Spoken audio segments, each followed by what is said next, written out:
despite having a draw today? Or will we have a different winner? Magnus Carlsen looking for his 7th title. Will he do it with everything that we're seeing, all, sort of all the scenes in front of us? Or do you think it's going to be somebody else?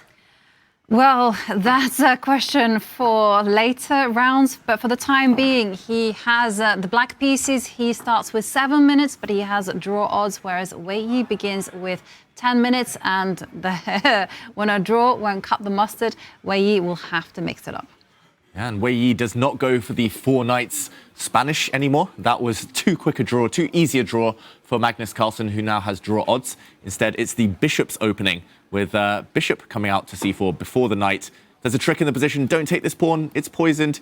If you take this pawn on e5, you get checked, and it's a double attack. A check to the king. The knight falls on their next move once you block. This is a very typical pattern that appears in lots of openings. Magnus now will defend his central pawn after Wei Yi has just castled. And there we go. He defends. Slow start to this game, but Wei Yi is going to hope that the tension, the fact that all the pieces will remain on the board for a long time, is going to give him winning chances a bit later. And that's more important than going for any kind of a direct attack when you're playing with white and when you've got those time odds, those extra 3 minutes on the clock that you start with, that you just aim for a long game, not somewhere where simplifications are easy, not those open positions with open diagonals. So as long as you can keep the tension and then eventually strike, whether it's with a move like d4 or just clamp down with moves like a4, he takes it slow. He first brings the rook into the game, defending the e4 pawn, so setting up d4 ideas. Ask big questions later with little time on the clock for your opponent. Exactly. That's such a good strategy in Armageddon. When you have that extra time, just keep the tension for as long as possible. Move the rook to e1, drop the bishop back to b3, maybe go knight d2, knight f1, a4. Just keep your opponent guessing. Will it be d4? Will it be the knight jumping forward to an f5? Will it be b4, a4, b4? Who knows? Yeah, Magnus is so slow, though. I've never seen him take this much time over an innocuous move. Why would you not castle immediately? Okay, he brings his knight round. He's bringing it over to g6. Cost him a bit of time there, Magnus. He's nearly 4 minutes down on the clock in Armageddon. I'm going to say his Armageddon against Wei Yi in the first half of the tournament was the slowest I've ever seen Magnus, the least energetic. Even in a complicated position, even a promising one, he just looked devoid of any energy at all. And he needs to get some measure of revenge against Wei Yi if he wants to win this tournament here. And Wei Yi slows down, slightly surprised by Magnus's knight retreat. I think if you get your knight forward, targeting that f7 pawn, Magnus is ready to strike in the center with d5 to block any attacks once the knight is on the side of the board. Magnus definitely also body language, not just the time he took, does look exactly as you said, just maybe not feeling that firepower that we're so used to seeing from the world number one. Wei, he's got to keep the pressure on the clock. He needs to make decisions faster because this is just the start of the game, right? Magnus's intention's clear. He wants that knight on g6 next. And the thing is, with this type of position, for white is very flexible. Knight bd2, you can drop the bishop back, you can go a4, you can basically do whatever plan you want to do. But do it fast. Exactly. Just pick the move you want to play and then just play it. And for Magnus, well, he will need to win this one. He will need to win the Armageddon, either drawing. Is it a mini success that he's gotten Wei Yi to think for this long and perhaps the clocks have started to sort of level out a little bit? It's still more than a 2-minute advantage. Yeah, definitely. Maybe that's a psychological thing. Magnus slowed down, confused Wei Yi into slowing down as well. Yeah. White does have tempting jumps, like you said, Tanya, the white knight coming forward to hit this pawn. Maybe ideas of the white queen coming forward to hit this pawn. Maybe just expanding in the center, but you just have to choose. Wei Yi's now spent, 2 minutes on this one move? Too long for Armageddon. Yeah, exactly. The player's not adapting. And they're only on move 7. So you need to sharpen up and play more quickly. Okay, Wei Yi, he's a great player. Let's not write him off so quickly. Especially he did beat Hikaru, he did beat Magnus Carlsen in the Armageddon. But he's got to make a move. I mean, you can't land yourself in a position where you're on move 7, the clocks are almost level, and your opponent, who happens to be Magnus Carlsen, has got result odds. Queen b3, attacking f7, immediately stop, and now we've got a flurry of moves coming in, David. Yeah, flurry of moves. The black knight does look a bit clumsy, but it had to blunt this diagonal, the white queen and light squared bishop, were staring down at a very vulnerable pawn. It's always the f7 pawn that's highlighted in red there that's vulnerable from move 1 in these e4, e5 openings, but Magnus finally gets castled. Wei Yi, I don't think he should have burned that time there and then. Yes, he's expanded in the center. Maybe he's going to bring his knight round now, but this is just the beginning of the game. He's lost all of his time advantage almost. He's down to 6.5 minutes. He's less than 1 minute ahead. Magnus's long think turning out to have slowed down the whole pace of this game. Yeah, less than a minute advantage. And that's the thing, right? The last few moves that Wei Yi has played, he should have done it within 30 seconds of the time, right? He took such a long time. Critical decisions lie ahead. Now he's rerouting the bishop back to f1, vacating a square, potentially for his own knight to jump to. Knight c4 ideas. Yep. Okay. Rook to e8. Magnus is getting ready just to protect the stronghold on e5. a4 from Wei Yi. a5 is the quick response. Okay. But Wei Yi's plan is to put a knight onto c4 at the right time. Is it going to take on e5? He could do it now. He jumps in immediately. So the knight is eyeballing this b6 square, also eyeballing e5. Yeah, I think Magnus might have rushed pushing his pawn to a5. I've noticed this, Magnus, he pushes his own h-pawns, a-pawns, but anytime his opponents do, he always blocks it, like ASAP, as soon as possible. And sometimes that comes with weak squares. So, yeah, of course, this position is still roughly in the balance, but maybe easier for white to play. Some real threats starting to appear. And if you were to trade on white's terms by taking on d4, you're giving a beautiful center, a lot of flexibility, and I think it's not a happy choice. Magnus does make it, pawn takes pawn, perhaps did not have something better fighting against the two threats. White will recapture, knight b6 still in the air. Knight b6 might be on his mind initially as well, because you will be taking the black rook, hitting the black queen. Okay, he does jump in. Good call, David. Black rook has to move. Yep. You're not going to step it up to a7 because you're at the risk of isolating that rook for the rest of the game. Rook to b8. Magnus likes to play with his pieces in harmony, but as Dave is highlighting, bishop d2, bishop takes a5 on the agenda. Looking very, very dangerous here for the world number one. Big threat. Wei Yi just threatening to win a pawn. If he gets one more move here, Magnus needs to do something. Whether he strikes out in the center, whether he tries to maybe trade off this white knight, he needs to move. Magnus now is the one thinking. It always feels like it comes down to the last few seconds, these Armageddons. It's always a time scramble. But strategically, it looks very tough for black. The threat you highlighted, and let's also mention that white is going to get the bishop pair, even if you don't end up winning that pawn. If Magnus finds a way to defend it, knight takes bishop in an open position with control of the center. A very good start, a very strong start for the white pieces. And there you see, Magnus does not like that knight. He chases it away, and it gets promptly swapped off. But Wei Yi has the bishop pair, and he also holds the center. So now Wei Yi just has to consolidate and has to just start playing with that extra time he has. Will Wei Yi even pull a Magnus and go h4, h5 on the other side? Well, h5 you'd still have to prepare, but you know, every time you see h4, you're thinking of Magnus Carlsen these days. Yeah, why not?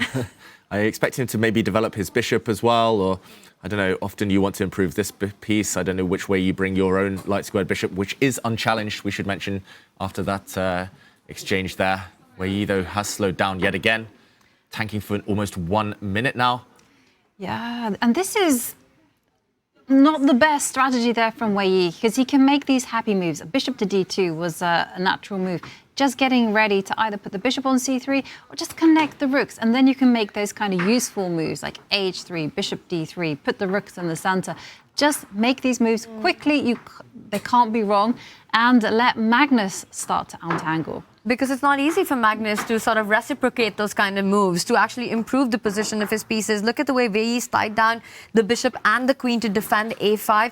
Magnus, meanwhile, trying to ease off the pressure. If you're playing for a win, you want to keep the queens on the board. Yeah, especially against Magnus.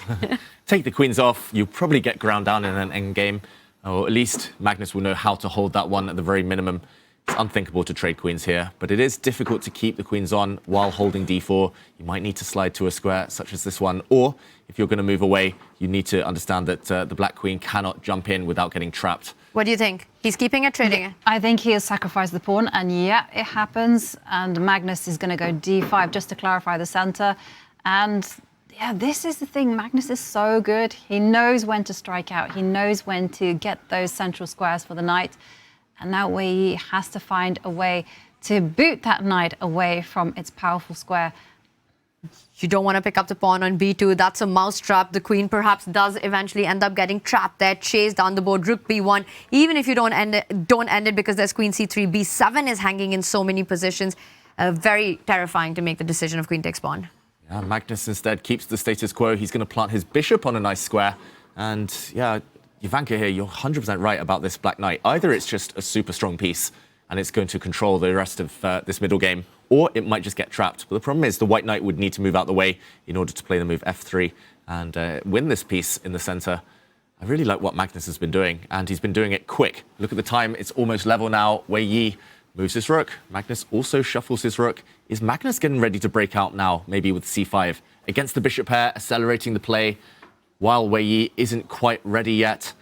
Starting to look very, very solid for black. It's starting to look good, right? Especially with that counter-strike, as you mentioned, and the knight sitting there beautifully on e4. For Wei Yi, he doesn't have time to go knight to e1, f3, trap the knight, because first up, the knight isn't even trapped, and secondly, c5 is coming. So Wei Yi, does he go knight to d2? Does he try to generate play in other ways? What's he doing? Queen goes back to b1. Okay, so he's lining up the queen and bishop on this light square diagonal. And Magnus Carlsen strikes in the center. He almost looks like he's the one who's playing for a win here with the piece activity that he has. And look at the speed with which he's playing now. He's up on the clock. He does trade those 2 pawns. But watch out, the bishop on e3, eyeing that queen on b6. There are ideas of knight f5.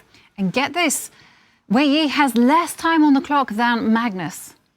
Yeah, the last 8-9 moves have really been fantastic for Magnus. Somehow he brought all of his pieces to great squares. He's made some nice progress in the center.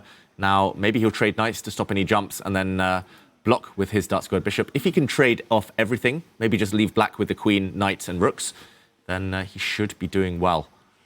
But, you know, with so much tension still on and those trades far away, I think it's still anybody's game, just simply looking at the clock. No increment until move 40, right? And only then you get 1 second, which we've seen time and time again at Norway Chess, is barely enough to even get a move in. Magnus considering, does he trade or does he put his bishop? And look at that. He was frustrated that he's taking so long to make a move. Yeah, he doesn't feel like he's in the flow, Magnus Carlsen. Knight trade, bishop trade, imminent, and still some work to be done. I'm expecting Wei Yi to come out. Ooh, blue arrow marks that the white queen now should come back where it came from earlier to allow this trade. And he's going to make his move. There we go. He finds it, but do remember that Wei Yi is in a must-win situation here. He has to win if he wants to walk away with 1.5 points. And there you can see he's got a slight advantage in the clock, and now it's ticked down.